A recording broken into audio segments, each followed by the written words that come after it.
We are going to perform the brake test for the Class A vehicles. When you come inside, you need to put the seatbelt and start the engine and wait until the governor cut. The governor is supposed to cut between 120 and 140.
We are waiting until the governor cut because that's a part of the test.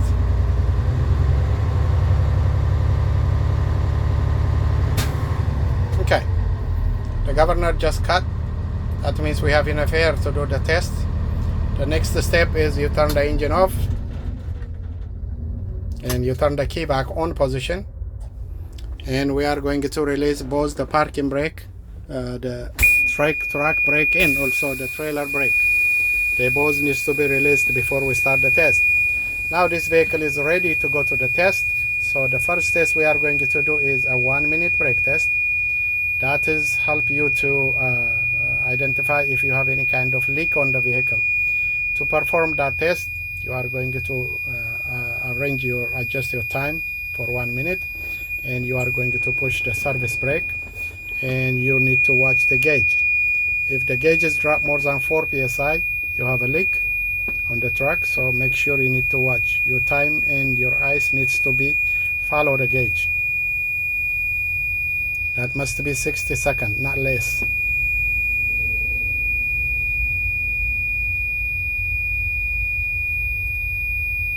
Okay, 60 seconds is over.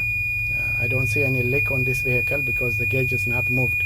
So the next step is going to be a warning light. The warning light is supposed to be on these two spaces. To do that, or to see the warning light is working or not, we have to pump around 60 psi. Those two boxes needs to have a light, which is that's a warning light to you. The warning light is on this case. While you are driving, if you see this kind of issues or the lights, you need to pull over and repair your vehicle before you proceed driving. The next one is going to be your service. The parking brake needs to be pop out. Around 40 psi, automatically your parking brake should be pop out. So we need to pump more. There you go. They both are pops out. That means your parking brake test is complete. Your brake test is complete.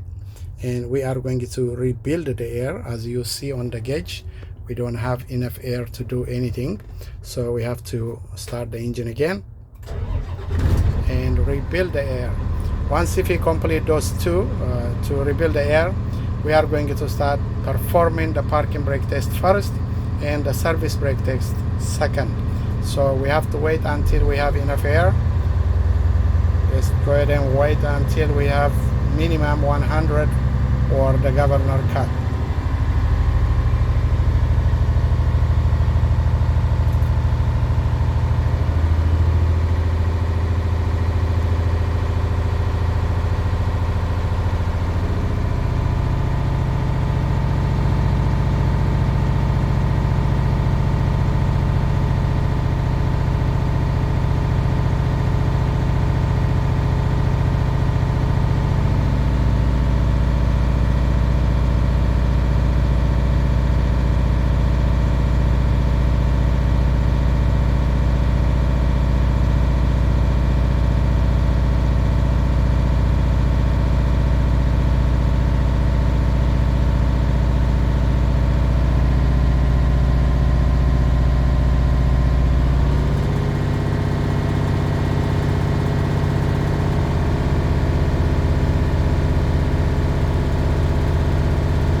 We have 100 psi on the air tank, so we are going to start performing the test for the parking brake.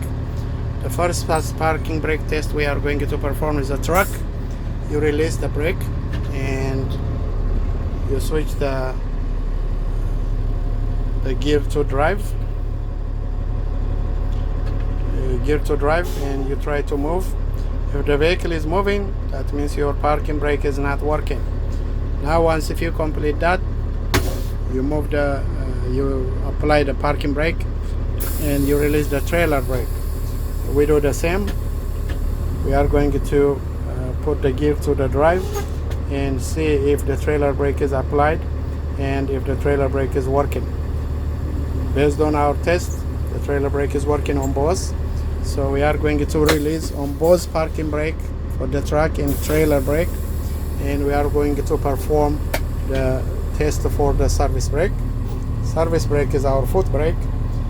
We are going to put the vehicle into drive and we release our brake, so the vehicle is moving 5 miles per hour, and you push the brake. If the service brake is working, the vehicle is going to stop. So this concludes your brake test.